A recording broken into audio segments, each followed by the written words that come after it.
పరిస్థితులు మన కళ్ళ ముందు ఇవి ఇంకా మారవేమో, ఈ పరిస్థితుల్లో నేను ఎలా ధైర్యంగా ఉండగలను, ప్రభు ఇంకా మార్చలేదే, సంవత్సరాలు తీసుకుంటా ఉన్నాడే ప్రభు, ఎందుకు ఇన్ని సంవత్సరాలు అయిపోయింది, మనుషులు మారట్లేదు, కుటుంబంలో పరిస్థితులు మారట్లేదు, నా కుటుంబంలో మరి నేను ఒంటరి పోరాటం చేయవలసి వస్తుంది, ఈ మారినటువంటి పరిస్థితులన్నిటిని బట్టి మరి నేను ఏ విధంగా ముందుకు వెళ్ళాలని ఒక ఆలోచన అయితే ప్రతి ఒక్కరిలో కూడా ఖచ్చితంగా వస్తుంది.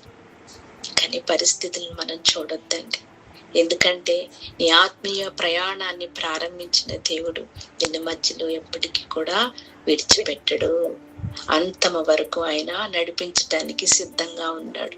అంతము వరకు మనం కూడా ఆయన చేయి పట్టుకొని నడవటానికి సిద్ధంగా ఉన్నామా ప్రశ్నించుకుందాం. మధ్యలో ఎంత మంది మనం దేవుని విడిచిపెట్టి వెళ్ళిపోతూ ఉన్నామండి. బాహ్యంగా కనిపించకపోవచ్చు, అంతరంగంగా